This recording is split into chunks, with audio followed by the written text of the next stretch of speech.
নমস্কার, কেমন আছেন আপনারা সবাই? আশা করছি ভালো আছেন। আজ চলে এলাম একটা রেসিপি নিয়ে।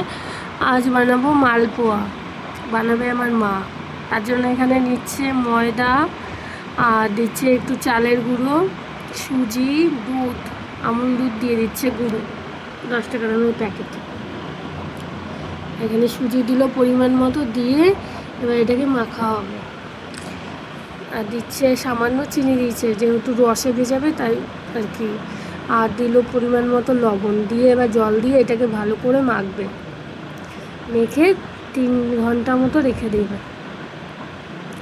আর এটা ব্যাটারটা আর কি গাঢ় গাঢ়ই হবে। তারপরে আবারও পরে জল দিয়ে আবারও গুলে নিতে হবে। ব্যাটারটা মাখা হয়ে এসছে প্রায়। আর একটু সুজি দিয়ে দিল, আর একটু জল দিয়ে আবারও গুলছে। দিয়ে এবার এটাকে রেখে দেবে ঢাকা দিয়ে। আর এটাকে রসে ভেজানো হবে। আপনারা সবাই কেমন আছেন অবশ্যই জানাবেন।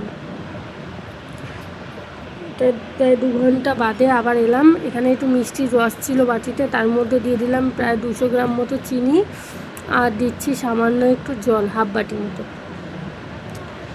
দিয়ে এইটাকে ভালো করে ফুটাবো। এর মধ্যে 2টো এলাচ ফাটিয়ে দিয়ে দেবো। দিয়ে দিলাম 2-3টে এলাচ। এবার ভালো করে ফুটে যখন শিরা হয়ে আসবে, যখন আর কি পাতলা ভাবটা চলে যাবে, তখন এটাকে নামিয়ে নেবো। আটা আটা ভাবটা আসলে এবার কড়াই বসিয়ে দেবো। এখানে এরকম ঠান্ডা হলে পরে আরও গাঢ় হয়ে যাবে। এবার কড়াই বসিয়ে কড়াইতে পরিমাণ মতো তেল দেবো। আর এই ব্যাটারটাকে আবারও খানিকটা জল দিয়ে মা গুলে নিচ্ছে। এবার তেলের ওপরে এগুলো ছাড়া হবে, ছেড়ে আর ভাজা হবে। ভেজে চিনির রসে ভেজানো হবে। বেশিক্ষণ ভিজিয়ে রাখা হবে না। দিয়ে দেওয়া হচ্ছে কড়াইতে পরিমাণ মতো তেল, দিয়ে এবার দিয়ে দেওয়া হলো ব্যাটার। প্রথমটা তো একটু লেগে লেগে যাচ্ছে, এরপরে যেগুলো হবে একটাও লাগবে না।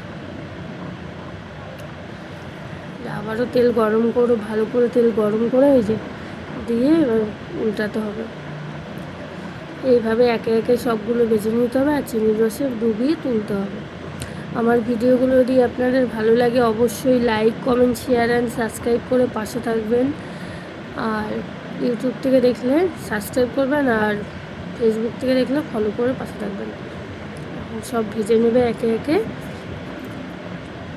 তারপরেই গরম গরম খান, ঠান্ডা ঠান্ডা খান। আর খেতে কিন্তু খুবই দুর্দান্ত হয়েছিল গুঁড়ো দুধ দেওয়ার কারণে।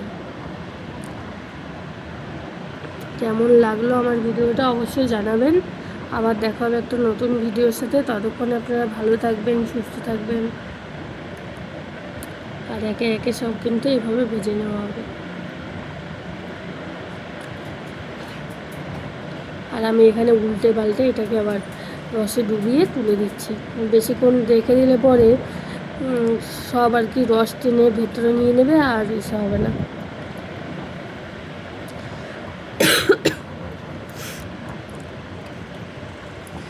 ভাজা প্রায় কমপ্লিট।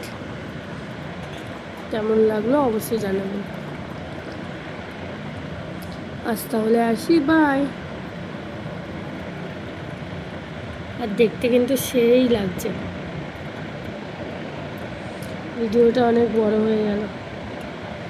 শরীরটা ভালো নেই, তাই ভয়েসটাও দিতে পারছি না ভালোভাবে।